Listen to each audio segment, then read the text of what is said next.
o apóstolo Paulo, mas sentindo um pouquinho do que eles tinham. Deixa eu só organizar meu sermão aqui, que eu preguei de manhã e baguncei tudo e não arrumei. Eles tinham essa ideia, né, de voltar a Antioquia e prestar relatório. Isso é muito importante, porque a igreja que envia, ela é também a igreja que ora, que intercedendo, que se relaciona, e naquele momento não tinha como se relacionar com os apóstolos, com os missionários da época, como nós temos hoje, mas nada é igual chegar, olhar no rosto, falar as histórias, ouvir as histórias. Então me sinto um pouquinho voltando da Antioquia, e falando aos irmãos que Deus tem dado graça e tem prosperado o nosso caminho. Falei dos rostos desconhecidos, mas que alegria, né? Tanto rosto firme na fé, conhecido aqui, que Deus continue sustentando a sua vida. Muito bem, vamos passar ao texto bíblico e ouvir a palavra do Senhor, aquilo que Ele tem para nós. Livro do Êxodo, capítulo de número 2, versos 11 a 22.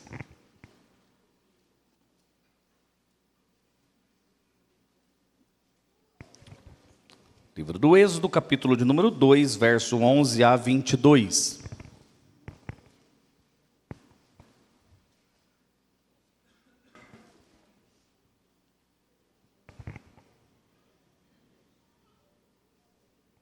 Estava conversando hoje com a Carla do SMAR, o Israel, a Camila, todos lá, né? Preguei este mesmo texto pela manhã, e falando para eles como que esse texto ele é quase autobiográfico, né? Não de Moisés, agora mais meu, como que Deus... Eu sempre gostei muito da história de Davi na Bíblia e achava muito paralelo, no entanto, com a minha vida, no entanto, que eu quis colocar o nome do meu filho de Davi, mais velho, né?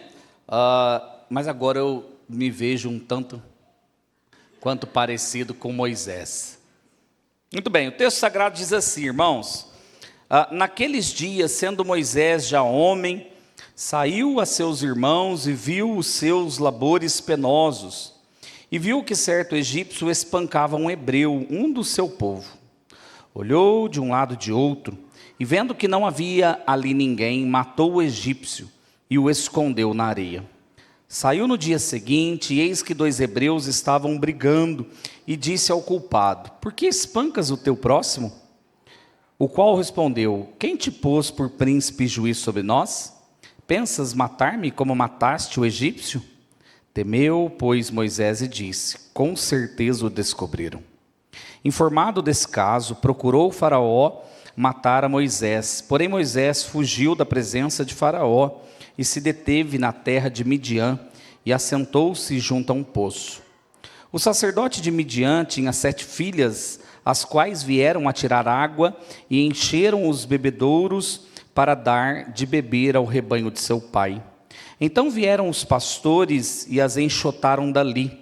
Moisés, porém, se levantou e as defendeu e deu de beber ao rebanho. Tendo elas voltado a Reuel, seu pai, este lhes perguntou: por que viestes hoje mais cedo? Responderam elas: um egípcio nos livrou das mãos dos pastores, e ainda nos tirou água e deu de beber ao rebanho. E onde está ele? Disse as filhas: por que deixastes lá o homem? Chamai-o para que coma pão. Moisés consentiu em morar com aquele homem, e ele deu a Moisés sua filha Zípora, a qual deu à luz um filho, a quem ele chamou Gerson, porque disse: sou peregrino em terra estranha. Gostaria de te convidar a baixar a tua cabeça e você gastar 30 segundos em oração silenciosa, pedindo ao Santo Espírito de Deus que fale ao seu coração. Estamos diante da palavra santa, infalível, prescrita à Igreja de Cristo, mas precisamos da iluminação do Santo Espírito de Deus. Peça ao Senhor: Senhor, fala comigo nessa noite. Coloca o teu coração na presença dEle.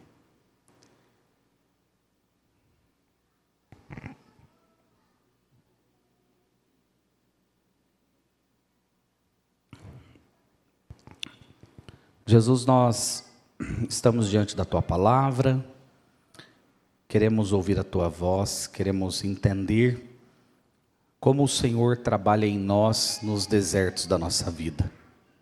Tem misericórdia, Deus, usa a instrumentalidade do Teu servo, usa esse texto, as histórias, ilustrações, os pontos, tudo que foi preparado, ó Deus, mas se o Senhor não agir poderosamente, de modo místico, nos corações, não haverá transformação.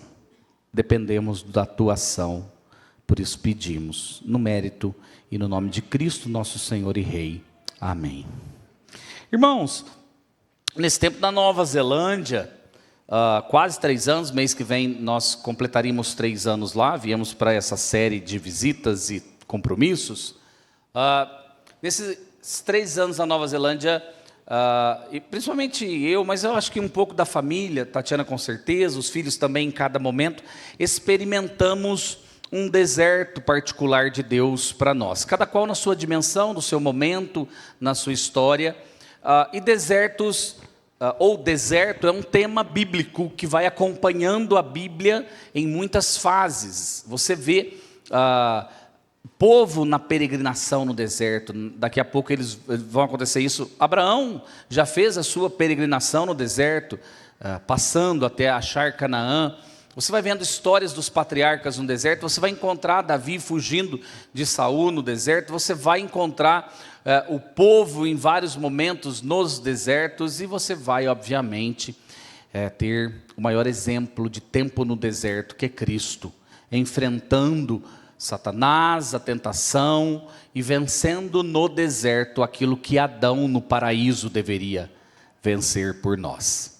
Então você tem esse tema, né? Alguns temas na Bíblia eles vão acompanhando, e tantos outros aí que a teologia bíblica nos dá, mas deserto é um deles. E períodos de deserto poderíamos aplicar de modo direto, e eu acho que não é errado fazer isso, quando nós somos conduzidos por Deus a momentos da nossa vida onde Deus trabalha de um modo mais intenso, lapida de um modo melhor, aperta de um modo maior, expurga algumas coisas de um modo mais forte, apertando as feridas do nosso coração. E Deus, Ele conduz o seu povo de diferentes maneiras em diferentes desertos. Se certamente eu pedisse exemplos aqui, se fosse uma aula de EBD, você daria seus exemplos de doença, de desemprego, de crises familiares, de lutas espirituais, tantos são os modos e tantas são as possibilidades de passarmos por desertos. Eu não sei se você está num dele, agora, exatamente agora. Eu não sei se na tua casa, no teu serviço, na tua saúde, acredite em mim, eu tenho poucas informações da vida dos irmãos, um ou outro eu converso mais com o pastor Lucas, propositalmente me afastei para dar todo o campo para ele, então eu prefiro conversar com ele e alguns amigos, irmãos queridos aqui. Então eu não sei, então você pode estar passando por algum deserto particular na sua vida. E se você não está, você vai passar, porque é assim que é esta vida aqui. Nós vivemos aqui lutas, tribulações, agruras, e Deus trabalha em nós e molda em nós. E de modo claro, na introdução eu já quero falar, desertos não são feitos por Deus em nós para formar Messias. Messias é só um, Ele passou o deserto, Ele enfrentou o deserto. Então por que Deus nos coloca? Para formar Cristo em nós, para moldar, para sermos mais ao caráter de Cristo Jesus. Então eu gostaria de meditar contigo nesta noite, apenas em 2 verdades, em 2 pontos, sobre o seguinte tema, o Deus que trabalha em nós nos desertos da vida. O Deus que trabalha em nós nos desertos da vida. Em primeiro lugar, Ele está fazendo uma grande mudança no nosso coração, em meio a esses desertos. Ele está fazendo uma grande mudança em nosso coração, em meio a esses desertos. Se você olhar o texto de modo mais acurado, primeiro esse é um texto narrativo, e um texto narrativo nós não podemos pegá-lo e aplicá-lo diretamente, né? Você vai encontrar grandes problemas. Então, abramos o Mar Vermelho de novo, né? Então, todo texto narrativo tem uma ideia que quer nos ensinar alguma coisa. E o que será que o próprio Moisés está narrando sobre a sua história aqui, sendo ele o autor deste livro? O que será que ele está contando? O que será que ele quer que os leitores originais, os que estavam lá caminhando no deserto, que leram a primeira vez o livro de Êxodo, receberam esse livro, estavam entendendo o que ele queria ensinar? Isso é muito necessário para a gente entender aqui. Primeira coisa que eu acho que Moisés está ensinando para os seus leitores originais, ele está contando assim, dura coisa ele está contando, e talvez você nunca chamou a atenção do seu coração para isso. Moisés está falando assim: eu gostaria de começar a minha história, depois de ter falado que eu vivi num palácio, dizer que eu fui um assassino. Gostamos de falar que Davi era o assassino e tudo aquilo. E Moisés, ele é um assassino. Ele é alguém que viu um egípcio maltratando seus irmãos e tendo sido ensinado por sua mãe, tendo sido criado como um hebreu, apesar de estar no palácio, ele era um assassino. E ele está dizendo assim para os seus leitores e para nós nessa noite: não dava para Deus me usar desse jeito. Eu precisava ser trabalhado por Deus. E eu entendo que a primeira coisa que Deus está removendo do coração de Moisés é o orgulho do seu coração. Deus está arrancando o orgulho do coração de Moisés. Aí você diz: por que você está falando isso, Tamar? Porque, irmãos, o orgulho do coração nos faz ser destemperados. Que a gente resolve as coisas na nossa força, do nosso jeito, no nosso grito. Ah, não, você está maltratando um irmão meu, eu te mato. E te enterro na areia. E ninguém fica sabendo. Eu fico imaginando 40 anos sendo criado no palácio. Já pensou isso? Tudo que você quer, você tem. Tudo que você pede, acontece. Como um príncipe. Como alguém que tem tudo ao seu dispor. E o coração de Moisés é enchido de orgulho, ao ponto de, se não acontece do jeito que eu quero, ou se eu vejo uma real necessidade, a defesa de um inocente, mas então eu vou resolver do meu jeito e eu vou matar esse inocente. E Deus não vai usar homens e mulheres orgulhosos. Sabe, eu sei o que eu faço, eu quero do meu jeito, é assim que tem que acontecer, aqui quem manda sou eu, se houve conselhos, eu sei o que é melhor. Deus não vai usar pessoas assim, e habitualmente nos desertos da vida, eles são lugares para Deus quebrar primordialmente o orgulho do coração dos homens, e Moisés está sendo quebrado aqui por Deus. Eu fico pensando como Moisés foi também levado a Midian, e você conhece a história, tanto lido aqui agora nesse momento, mas como estudado tantas vezes em tantos momentos. O homem do palácio, ele mata, ele fica com medo e ele enterra na areia e diz: descobriram, e foge para Midian, e chega em Midian e ele está no anonimato. Ele é tido como, repare na palavra, né? A narrativa ela é boa nos seus detalhes, ela é como um filme, ele é como uma novela, um livro, e a gente tem que se ater. Quando Reuel, Jetro, em outros momentos, depende do título, por isso que o nome dele varia, Jetro ou Reuel, quando Reuel fala assim: por que vocês estão aqui cedo? Foi um egípcio que nos libertou. Ela não falou assim, uma das filhas não falou assim: pai, você não acredita, o príncipe do Egito esteve aqui, se levantou em nossa defesa e nos libertou da mão desses pastores ruins. Não, um príncipe, não, um homem qualquer, um egípcio qualquer nos libertou. E Deus coloca Moisés no anonimato. Veja a cena, pinta a cena no seu coração. Um homem assassino, um homem que foi criado no palácio, agora é colocado no ostracismo, no anonimato. Ninguém conhece, ninguém sabe quem que ele é. Ele é posto nas coisas mais simples do dia a dia. O texto continua e é interessante, né? Nós vamos falar um pouco mais disso, mas só para dar o destaque, Moisés recebe honra de Jetro, de Reuel. Ele fala: não, fica na minha casa, coma pão, e pão aqui é um banquete, coma pão, receba aqui o cuidado. E ao receber o cuidado, mora com a gente, ele é um anfitrião. Claramente, por natureza, Jetro, ele é o homem que recebe, cuida de Moisés por gratidão. Parece que lá no poço não foi uma coisinha qualquer, foi em vias de violência contra as mulheres, e Moisés defende as mulheres. Jetro gosta tanto de Moisés e cuida tanto de Moisés que dá a ele a sua filha, e a Zípora dá a Moisés Gerson, e ali eles constituem uma família. Olha a escala, olha a escala. Eu estou pintando o quadro da narrativa para vocês olhar a escala.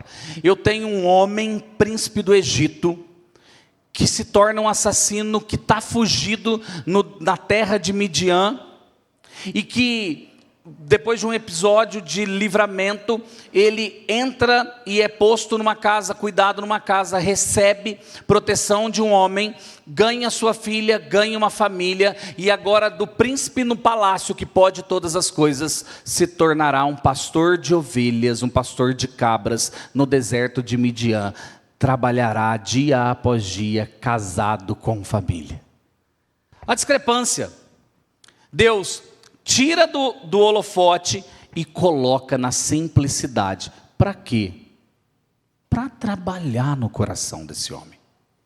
Irmãos, eu acho que todo mundo aqui, e eu não tenho dúvida de falar nisto, né? Olharia Moisés aos 40 anos, no vigor da sua forma física e intelectual, tendo sido capacitado na maior e melhor universidade da época, com tudo aquilo que a nossa geração principalmente valoriza, com riqueza, falando muitas línguas, conhecendo as culturas, com todo conhecimento, influência no palácio, você olharia Moisés e diria assim: ele é o cara certo para libertar o povo do Egito. Com 40 anos ele está redondinho, ele é o cara certo para libertar o povo do Egito. Mas Deus, que conhece os corações, ele olha para Moisés e fala assim: ele está longe de ser o homem para libertar o povo do Egito. Deus, ele quer quebrar o orgulho do coração desse homem. Deus quer colocá-lo no anonimato, no deserto do cotidiano da vida, para que ele entenda que diante desta situação, ele vai ser mais trabalhado e melhor trabalhado para servir o Senhor. Deixa eu tentar dar uma ilustração para você compreender o que está acontecendo aqui. Nós chegamos na Nova Zelândia.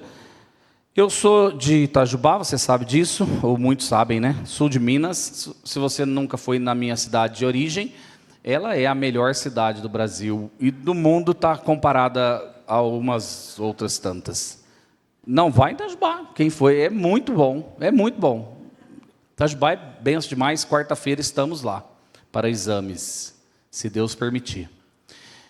Mas eu sempre quis sair de Itajubá, menino, e ir para a cidade grande. Eu gostava, né, de cidades grandes, eu vinha para São Paulo passar férias aqui na casa dos tios, ou então para Campinas. Eu via o Rio de Janeiro e queria conhecer, eu queria ir, eu queria sair. Aos 18 anos vim estudar fisioterapia em Guarulhos, e aqui fiquei, fiz a vida, por 23 anos morei para cá. Ou seja, eu gosto de cidade grande. Dizia hoje lá na Vila Maria, que para curar minhas tristezas e depressões do coração, o meu passatempo melhor era passear no centro de São Paulo. No centro velho ainda melhor. Eu sou o antitipo do... eu me desespero. Não, eu gosto. Eu não tenho problema com trânsito, eu não tenho problema com cidade grande, mas é violento. Eu também sou violento. Não é? Então, entendeu? Eu não tenho problema.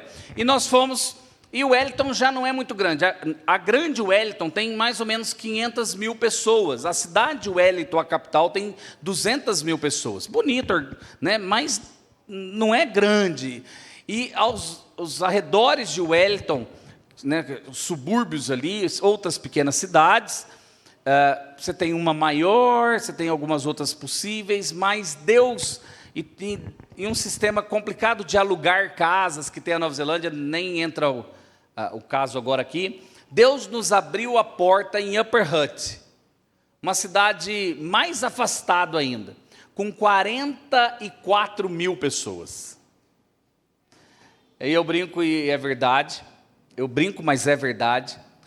Deus estava, como diz nossos irmãos pentecostais, né?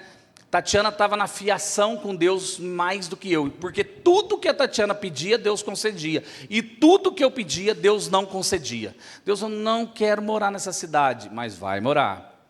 Tatiana falou assim, eu queria uma casa que tivesse uma sala grande para começar a igreja. Eu olhava, meu Deus do céu, essa casa é mais velha, não sei. Desejos errados do coração. Tatiana queria uma van para carregar pessoas. Não, eu quero um carro esportivo. E a gente tem uma van. Todas as coisas que ela pedia, Deus dava. E todas as coisas que eu pedia, Deus não dava.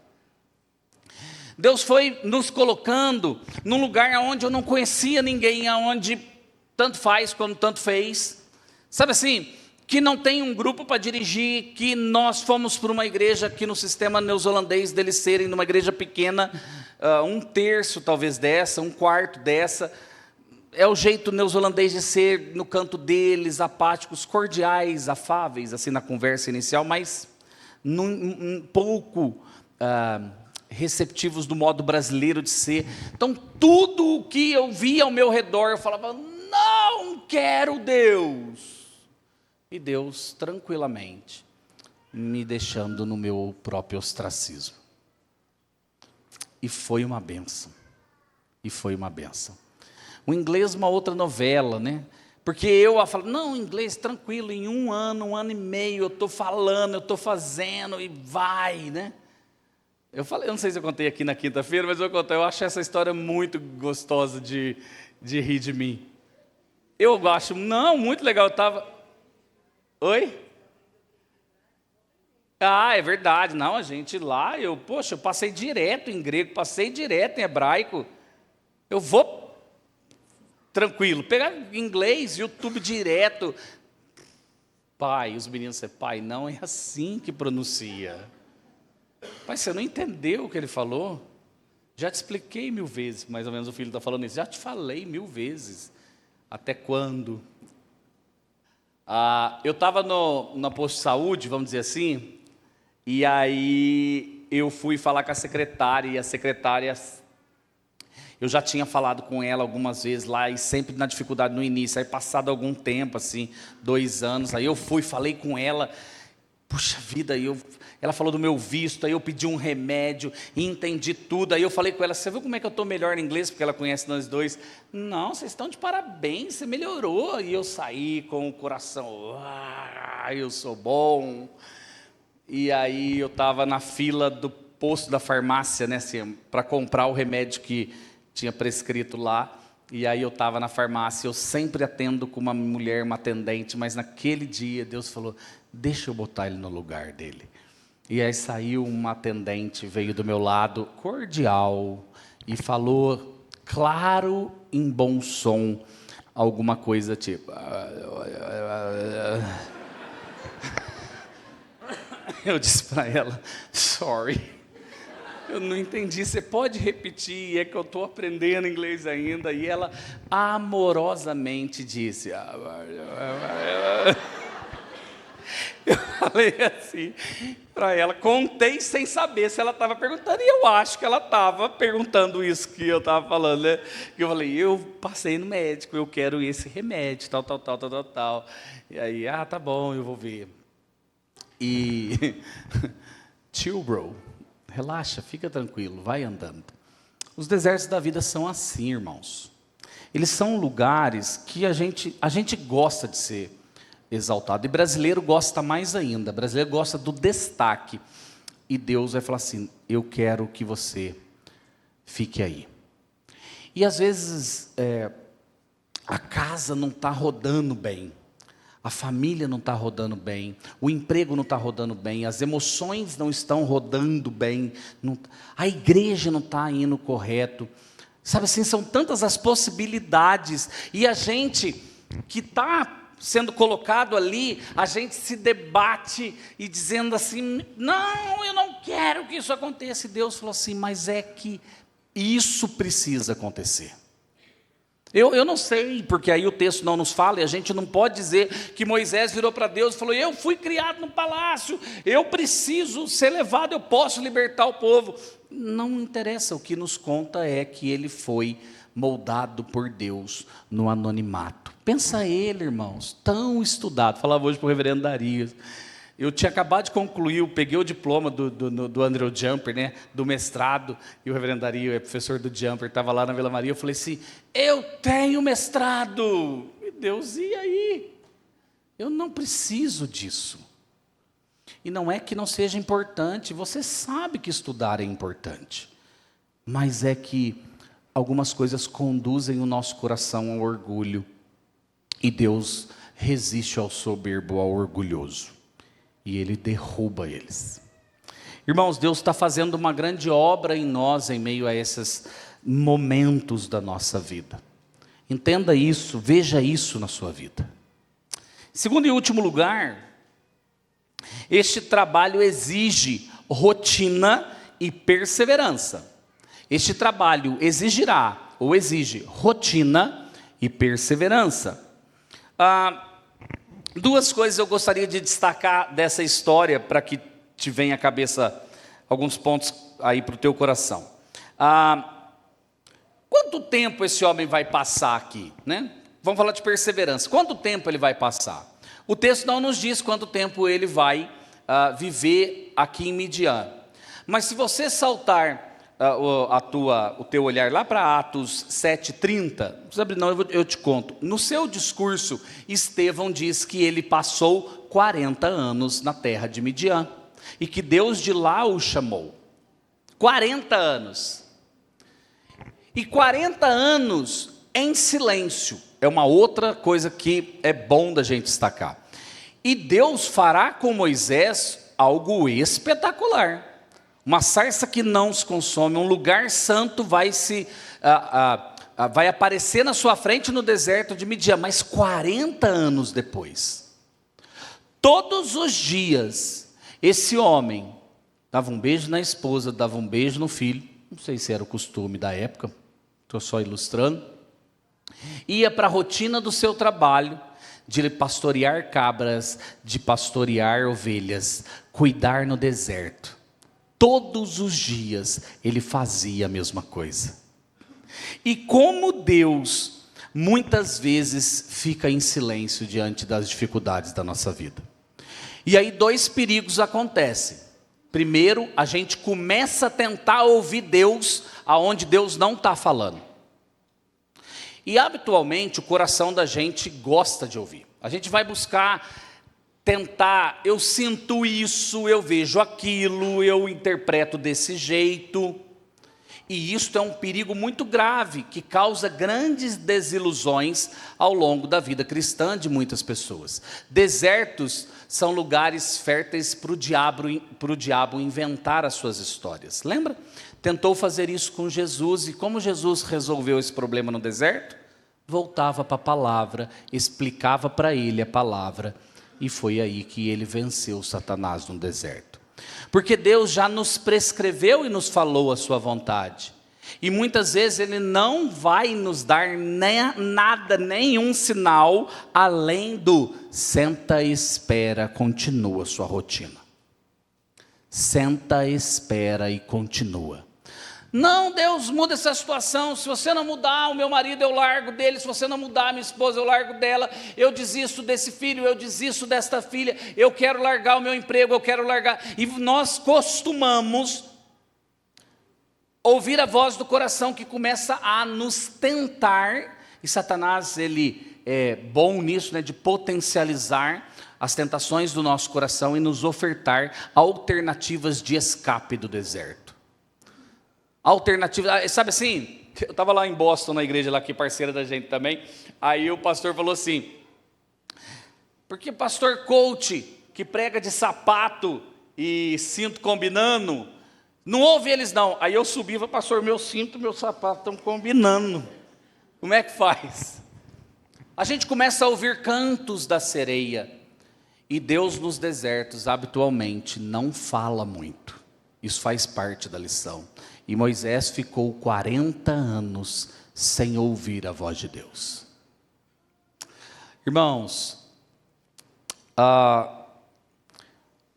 não ouvir a voz de Deus não é bom. Ouvir assim, sabe? É bom quando você tem um direcionamento, você tem certeza, você tá trabalhando por um propósito que Deus confirmou.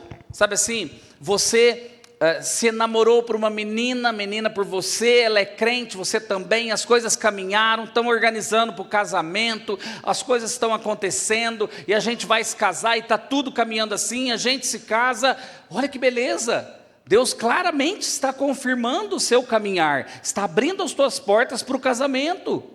Mas tem outras que a solidão perdura muito tempo e você fala, não Deus, se levanta, senão eu vou arranjar as minhas alternativas. É só uma ilustração de tantas coisas possíveis que a gente inventa para acabar com a solidão da nossa vida, para a luta do nosso coração. E Deus, Ele vai não somente ficar quieto, mas vai colocar a gente na rotina, na responsabilidade pequena. Eu disse que voltaria nisso. Você repara que Moisés, depois de cuidar ali daquela situação de defesa do mais fraco, e Moisés, interessante, ele cuida, a princípio, no mesmo texto, ele cuida do mais fraco de modo errado e agora ele cuida do mais fraco de modo correto. Ele tem um coração inclinado à defesa do mais fraco. Ele vai ser tanto trabalhado por Deus que lá na frente a Bíblia vai dizer que ele é o homem mais manso do mundo. Mas aqui ele é ainda aquele que precisa ser trabalhado, que você vê, ele tem um coração inclinado para Deus, mas ele resolve de um jeito errado, e Deus gosta de resolver a rotina, de nos treinar na rotina da casa, do pequeno, do repetir, do todo dia a mesma coisa. Aliás, qual é o crivo para ser presbítero e diácono? Principal é que nós sejamos bons administradores, bons líderes na nossa casa primeiro. Deus sabia de tudo que ele iria fazer na frente com Moisés, mas primeiro exercitou no cotidiano da vida, todos os dias, fazendo a mesma coisa, levantando, cuidando, trabalhando. E a lição mais clara que a gente aprende aqui é a fidelidade nas pequenas tarefas, prepara o coração do servo de Deus para servi-lo de modo mais excelente. Antes, olha que bonito isso, né? Antes de carregar o cajado que lidera o povo no deserto do Sinai, Moisés é aquele que foi exercitado no cajado que lidera o rebanho das cabras e das ovelhas no deserto de Midian. A vida missionária, deixa eu te dar uma outra ilustração. A vida missionária, ela não tem muito glamour. Aliás, no cotidiano você sabe disso. A vida cristã não tem glamour. Ser cristão de fato, de verdade, dia após dia, não tem glamour. Não tem espetáculo, não é do Instagram. Você sabe disso. É pelo contrário. É o contrário, na verdade. É uma vida de mais humilhação, de abrir mão de muitas coisas que o nosso coração deseja. E a gente voltou-se para uma rotina de estudar inglês, de aprender a cultura, de todo dia fazer aquilo. E eu ser tirado, e Tatiana também ser tirado de uma rotina que a gente estava muito habituado no Brasil, e que nos fazia muito bem, de não ter igreja, de não ter culto. A gente voltava para casa no domingo à noite, principalmente no início, sem ter entendido o culto em inglês. E falávamos assim, vamos agora fazer o nosso culto à tarde, só nós 5. E foi um tempo maravilhoso e rico para a nossa casa, para a nossa família, para o pastoreio dos meus filhos, para o cuidado do nosso casamento. E eu falo que a Nova Zelândia foi uma salvação para a gente, foi uma bênção para nós. Volto e eu volto mais crente, não no sentido de mais poder, mais visão, não num crente pseudo, sabe aquela coisa assim, aquela figura de internet, não, de entender que o valor da obediência do simples é aonde Deus quer para os seus filhos. Eu estava pensando ao final de 2023, né? Acho que eu contei quinta-feira isso também, mas é tão rico isso. Nós não tínhamos o que fazer e aí a gente não sabia para onde rumar, e nós tiramos um tempo de oração, de jejum, de estudo da palavra, e Deus abriu a porta que você viu aí, acompanhou, para eu ser treinador de futebol e a Tatiana ser administradora do time, ser voluntário na escola. E lá nós começamos a exercer um trabalho, contato com a comunidade, conhecer pessoas. Aí eu falei, mas Deus, eu vim aqui para ser missionário e abrir igreja. Como isso vai acontecer se nem falando direito, se nem conhecendo as pessoas? E aí nós entendemos uma coisa que muitos missionários dizem, principalmente em campo de perseguição, a Nova Zelândia não é, mas tantos outros são, que o evangelho encarnado se torna o carro-chefe. Nós não somos o evangelho, mas nós vivemos o evangelho para Deus nos dar ponte e falar do amor de Cristo aos outros. E isso passou a ser em coisas que a gente nem imaginava, e Deus deu caminhos que a gente nem imaginava, e nós começamos ali a treinar time de futebol. Meu Deus, eu preparei no JMC, eu tenho experiência com a igreja, eu sei fazer estudo, eu sei pregar, eu sei cuidar de pessoas, mas você vai treinar meninos, você vai treinar garotos, e é assim que Deus vai abrir, no cotidiano, na repetição, no dia a dia, em ser fiel a Deus nas pequenas coisas. Irmãos, deixa eu tentar colocar isso de modo claro para você. Talvez o deserto da sua vida, ou os desertos da sua vida, te exija coisas muito práticas, muito simples, que não são muito bem vistas assim. É ser fiel a Deus e repetir as coisas mais simples que Deus coloca na sua mão. Qual, Itamar? Lavar a louça, arrumar a cama, cumprir as ordens da casa, a rotina do lar. Se nós pedíssemos, adolescentes, jovens, para os teus pais ou a quem está aí sobre a sua vida, dizer como é esse teu filho, essa tua filha na rotina do dia a dia da casa, como é? Ser exemplo de o marido que ama a esposa, e no cotidiano da família, aquele pai, aquele marido que cuida do filho e cuida da filha e cuida da casa, e quando erra fala, errei, me perdoa, não devia fazer, vou tentar melhorar. Aquela mulher que não quer controlar a casa, porque Deus não deu isso para ela, mas ela auxilia e se submete ao governo do marido, nas pequenas coisas, nas pequenas escolhas. Você está vendo que às vezes cristianismo, ele está muito mais ligado à rotina do dia a dia, do que simplesmente às grandes coisas e das tão miraculosas. Ser fiel nos compromissos espirituais mais simples. Como anda a minha devocional?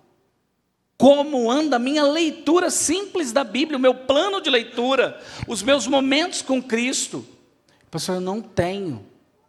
Mas por que você não tem? É porque eu não entendo. Como que anda o interesse em conhecer e em fazer, e ao conhecer e ao fazer e ao identificar em você, falar assim, Deus, eu não consigo vencer esse pecado, eu continuo visitando lugares na internet onde eu não deveria, eu continuo usando demais o meu celular, eu continuo, ó Deus, quebrando mandamentos através de coisas modernas. Como que tem sido coisas muito simples, como a disciplina do sim, senhor, eu vou fazer. Quando aqui hoje seria a posse dos irmãos, né? O pastor disse que modosamente ele mudou a liturgia para que eu tivesse mais tempo com os irmãos. Sabe assim, quando eu não sou eleito ou quando eu não sou colocado numa atividade onde vou ganhar destaque, eu vou fazer do mesmo jeito, eu vou fazer do mesmo modo. Como anda a minha relação financeira com Deus? Dinheiro é para quê? Você está vendo que a vida cristã se faz de pequenos detalhes e o deserto, ele é bom para quebrar e para mostrar, isso você não está fazendo. E ao identificar isso, eu tenho que voltar para Deus e falar, Senhor, eu não estou fazendo, me ajuda, me perdoa. Encontrar o caminho da graça de novo e voltar para onde Deus quer. Tratar com seriedade coisas tão simples como visitar um enfermo, como dar uma carona. Quando chega alguém conhecido aqui na igreja, você é aquele que só, oi, Deus abençoe, ou você é aquele que acolhe e fala, obrigado porque você veio, volta mais vezes, você é da onde? Sabe assim, não, eu sou da igreja tal, não fica lá não, fica aqui com a gente, não, você tem problema na sua igreja, resolve o problema na tua igreja. O que os meus colegas de trabalho dizem de mim, na rotina do trabalho, quando o chefe pede alguma coisa, eu sou o que critica com eles, ou eu sou, pessoal, vamos tentar fazer e vamos ser diferente.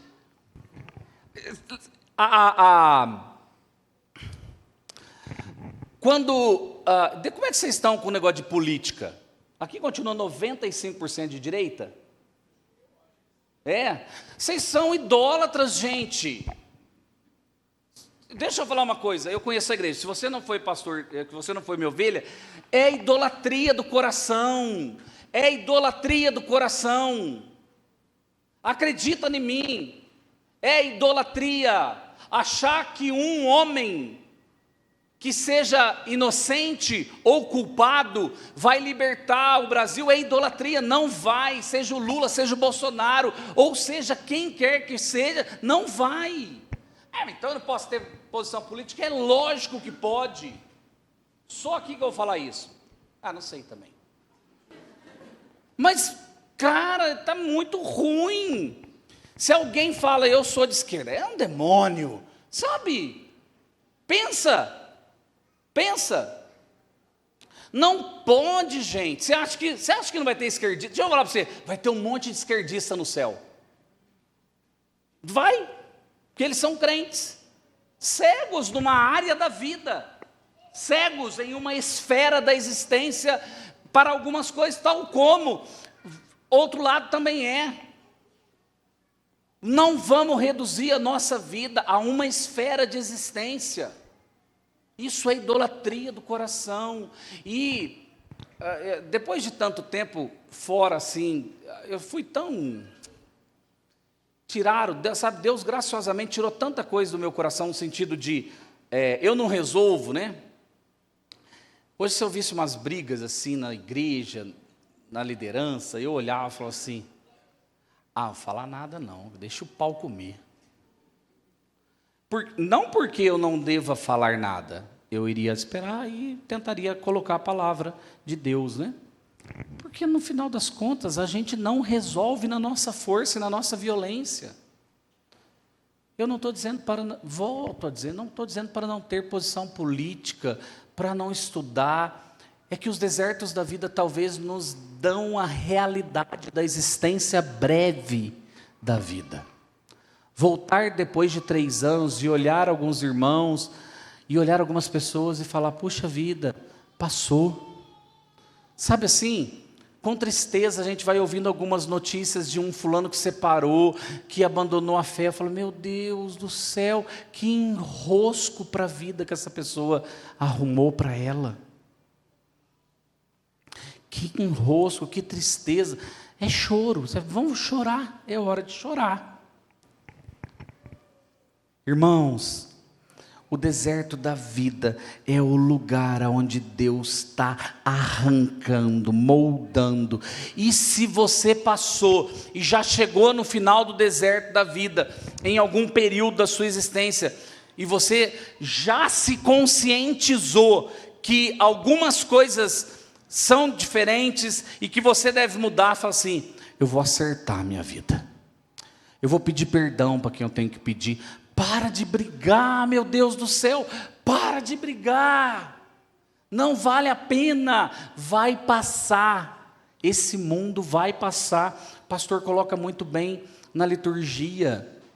Eu estava cantando, não esse outro que o conjunto cantou, da Aline Bastos gravou, como que é esse mesmo, essa música? O poder do amor. Aí eu estava assim, eu falei assim: nossa, que vontade de morrer. Pensei comigo ali, não vontade de morrer, de desgostoso da vida, meu Deus, que gostoso ir para o céu. Sabe assim, o deserto deve mostrar para a gente assim, que gostoso ir para o céu. Não vontade de morrer para acabar com os problemas desta vida. Isso é depressão, você precisa de ajuda. Vontade de morrer para ver Jesus. Vontade de morrer para falar assim: Senhor. E isso dá ânimo para viver, não é o contrário. Não é resolução de problema, não. É resolução de problema. Senhor, eu tenho esperança. Eu sei, um dia eu vou me encontrar com o Senhor. Os desertos da vida nos dão a realidade da existência.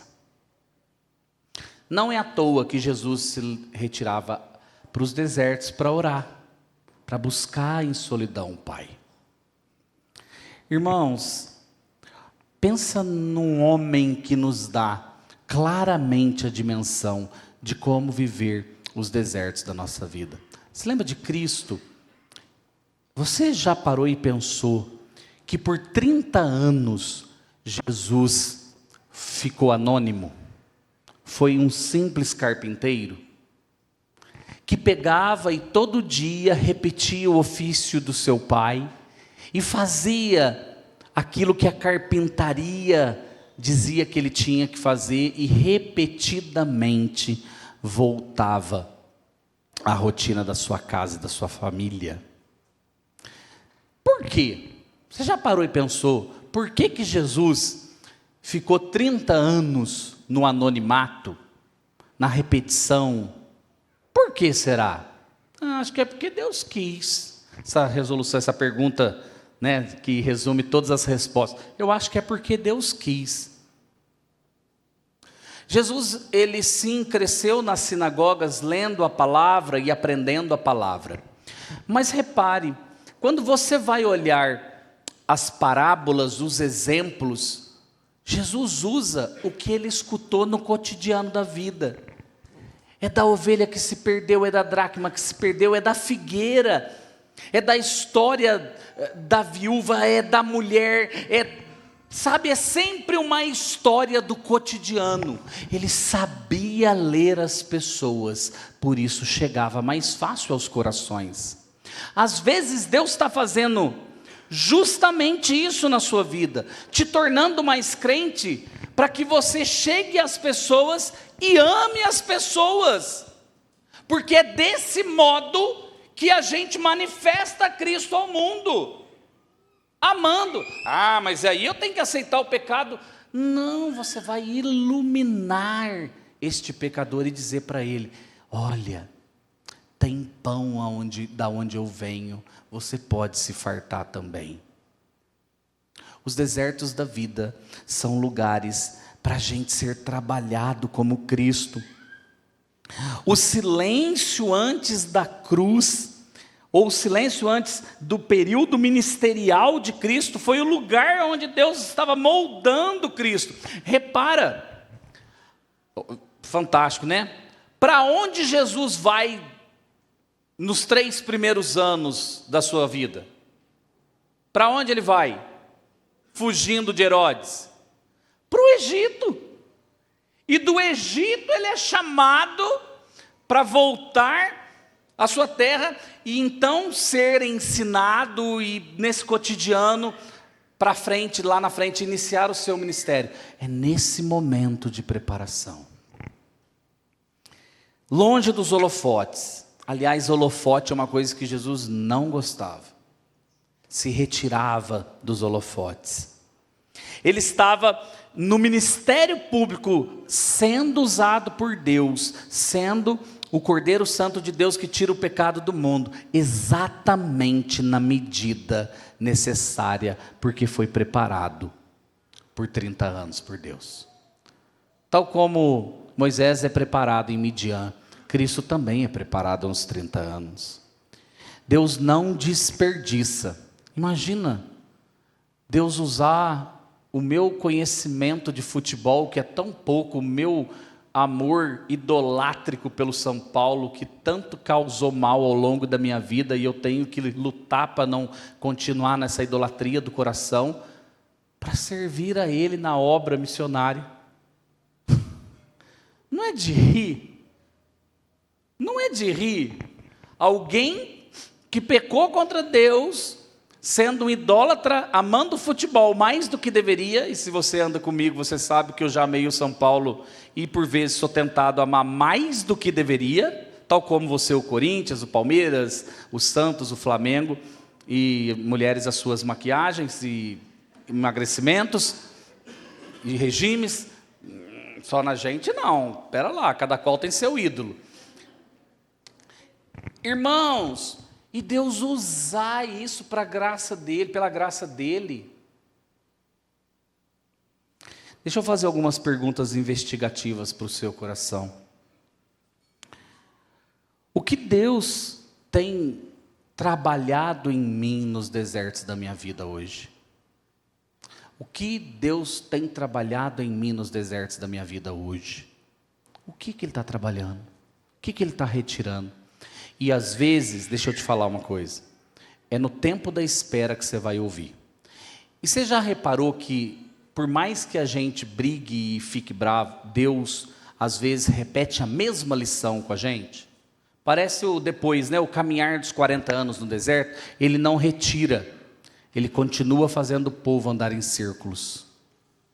É o pedido que Deus não atende, é a área que Deus não muda, é a pessoa que a gente quer que Ele transforme e Ele não transforma. Eu sei que muitos têm experimentado isso aqui. Sabe, irmãos, eu tenho tanta ideias, tanto vigor, né? No alto dos meus 46 anos. Eu tenho tanta ideia para o campo missionário e Deus me dá tão passo a passo, pouco a pouco. E hoje eu aprendo, não é na minha força. Quem disse que eu é que vou fazer? Quem disse que eu vou transformar alguma coisa? Sem mim nada podeis fazer. Eu estou disposto a ser fiel no pouco. No pouco aqui não relacione a dinheiro, a bens, irmãos. No pouco de um relacionamento. Você está casado, casada, e às vezes tem sido tão pouco o seu relacionamento com o seu esposo, com a sua esposa. Mas ainda assim, a vida cristã é, você está disposto a ser fiel, cumprindo a tua parte nesta aliança? O meu pai não me entende, a minha mãe não me entende, eles são duros, eles são difíceis, você não entende a minha família. Mas você está disposto a ser um filho e uma filha fiel apesar disso? A igreja não é, porque a igreja precisava ser diferente, a igreja precisava fazer outras coisas. Irmão, essa igreja tem quase 60 anos já, né? Está indo para 50 e tanto. É difícil dela mudar assim, viu? É difícil. Você chegou agora, é mais ou menos desse jeitão da igreja mesmo. Conversa ali com o seu Odilon que está ali vendo. Seu Odilon, que benção ver o senhor. Dá até vontade de chorar, ó. É desse jeito, né, seu Odilon? Presbiteriano é desse jeito mesmo. Não vai gritar, não vai falar em línguas, não vai, irmão. Não vai ter, não vai. Nós somos assim já há uns 500 anos. Não, desde na Escócia nós já era assim. Eu rodei o mundo, eu fui assim, olhei uns lugares presbiterianos e falei assim, rapaz, está meio que igual aqui. O que tem é as luzes do Roberval no Natal, é o que mais que tem. Não muda, irmãos, tem coisa que não vai mudar, é a gente que vai ser, vou mudar o deserto, Moisés, eu vou mudar o deserto agora. Os cabras oraram para ele, não muda, Moisés, não muda. Irmãos, eu não estou falando de desesperança, eu estou falando de resiliência em meio às lutas da vida. Não desista. O mais importante Deus já te deu, é Cristo Jesus. É o amor dele, é Ele, são os irmãos. Eu estou disposto a ser fiel, e ser fiel às vezes é reconhecer, e às vezes é pedir perdão, é às vezes perdoar, é às vezes falar, deixa isso para lá, isso é tão pequeno no reino de Deus. É aquele que entendeu que foi tão perdoado, que falou, larga a mão, toca o barco, isso é tão pequeno, vamos brigar por isso não. Como posso transformar o meu tempo de espera em tempo de aprendizado e crescimento? Como? Como eu posso falar assim, Deus, eu quero em meio a tudo isso que eu estou vivendo crescer. A Tatiana falava assim para mim assim, meu Deus do céu, que bênção foi a Tatiana na minha vida. Deus deu uma faca aguda para ela, e ela fincava sem dó nem piedade. Não, ela falou sem dó nem piedade. Não, fala assim, com muito dó e piedade, e fazendo sangrar. Claramente me aconselhava, e ela falou assim para mim, não, está errado, não tinha que ser assim, daquele jeito. Ela falava que é igual a Lúcia que fala isso, né? Igual o Siri na lata, debatendo. E aí ela falava, você não está vivendo o que você pregou. Só a mulher auxiliadora que faz isso com o homem, né? Se a sua mulher faz isso com você, meu irmão, eu ia falar um beijo na boca dela, mas ia ser igual o Cláudio Duarte, fica falando que as coisas, né? Dá um abração nela. Sabe, irmãos, assim, mas algum irmão piedosamente fala, ei, por que você está desse jeito? Não fica desse jeito.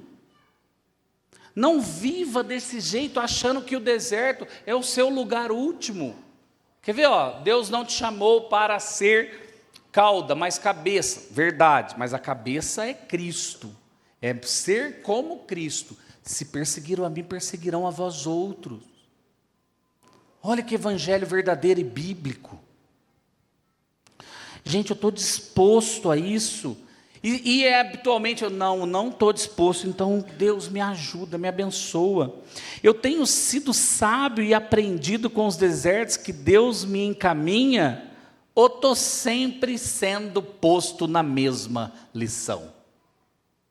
Você já viu que Deus nos coloca na mesma lição?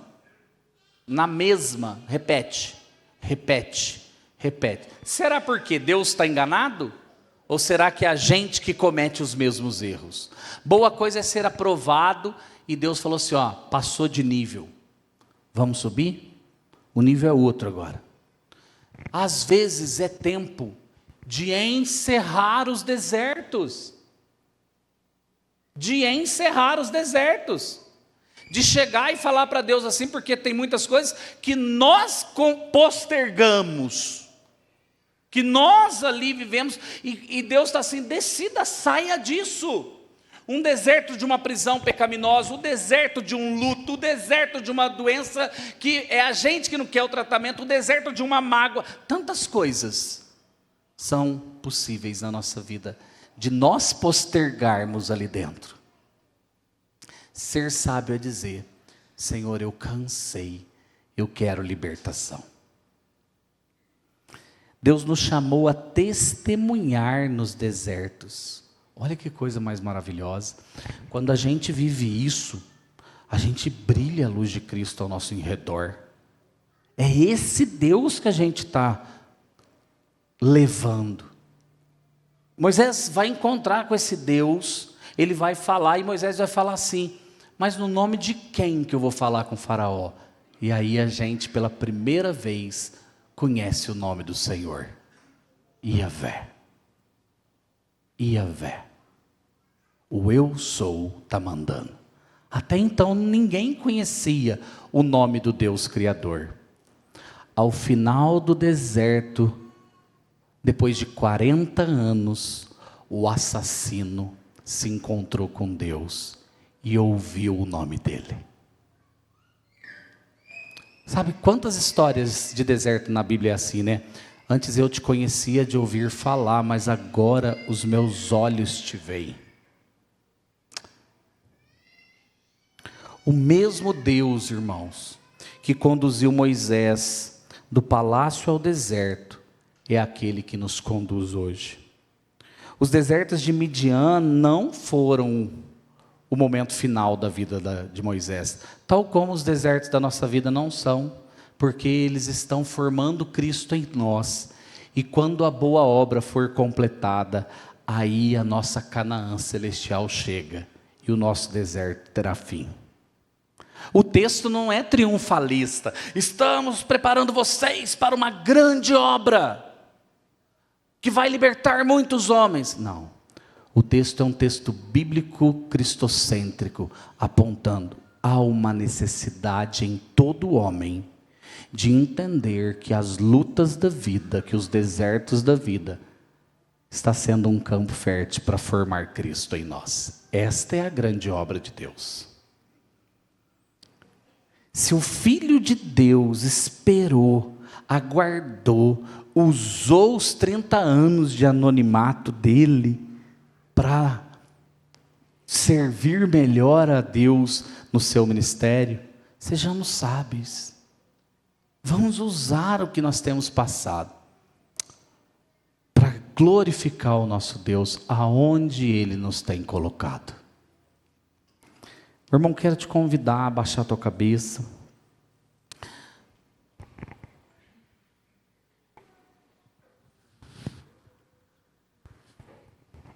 Você vê como é que eu estou bonitinho?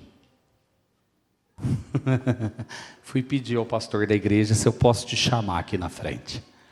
Se você está passando um deserto, queria convidar os presbíteros da igreja, o pastor, que viesse aqui à frente, todo aquele que deseja. Deixa eu falar uma outra coisa.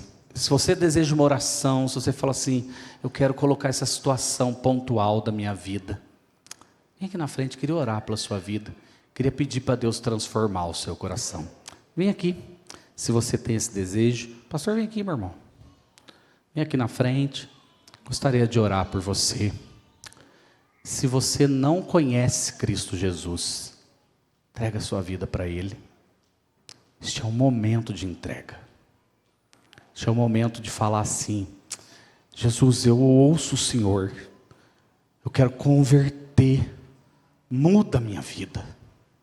Meu irmão, 40 anos de peregrinação no deserto, Deus matou um povo. E todos eles hoje estão no inferno porque rejeitaram a salvação de Cristo Jesus. Não faça isso. Não faça. Converte seu coração a Deus. Ou então põe a tua vida nessa área. Fala, Senhor, essa área aqui, ó, minha casa, meu coração, qualquer coisa da tua vida, você sabe da tua luta. Essa pessoa, eu estou orando pela vida dela, Deus, há 40 anos, 30 anos, muda ela. Muda ela.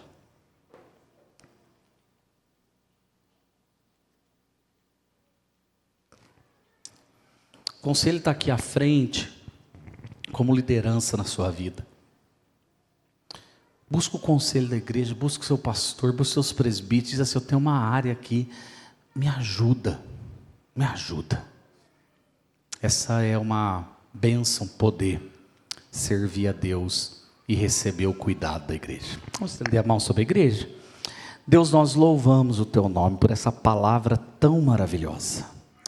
Deus, que o Teu povo que está aqui na frente, humilde, quebrantado, reconhecendo as lutas, as dificuldades, as situações da vida que eles têm enfrentados, e sim, ó Deus, eles dizem que são momentos desérticos da vida deles. Abençoa o Teu povo, Deus. Cuida deles, abençoe eles, abençoe toda a igreja que está aqui, ó Pai. Ó Deus, o Senhor sabe o que temos enfrentado, as áreas que temos lutado, os pecados que temos enfrentado. Tem misericórdia, Deus. Abençoa o Teu povo. Ó Deus, Se há aqui corações endurecidos que não conhecem a Cristo Jesus, que haja conversão nesta noite para a glória e honra do teu nome. Se há pessoas aqui, ó Deus, com corações endurecidos que precisam dispensar perdão, que haja isto, ó Deus, também. Se pessoas passam momentos, ó Deus, de deserto, de problemas de saúde, ó Deus, também, ó Deus, haja miraculosamente, haja por meio de médicos, traga cura ao teu povo também, ó Deus. Ó Senhor, aviva espiritualmente aqueles que andam apáticos, traga renovo, traga, ó Deus, um coração alegre em te servir, anima o nosso coração, anima o coração do conselho dessa igreja, anima o coração, ó Deus, dos diáconos dessa igreja, que haja alegria em 2026 em servir ao Senhor nessa igreja, ó Deus. Que essa igreja experimente um crescimento dia após dia, e que esse lugar se torne pequeno para aqueles que vêm comungar aqui, celebrar aqui, festejar aqui a vitória de Cristo Jesus. Abençoa, Deus. Sem ti nada podemos fazer. Eu peço no nome de Jesus, o nosso Senhor e Salvador, o verdadeiro pastor, o verdadeiro libertador. Em Cristo. Amém. Deus abençoe, queridos. Deus abençoe.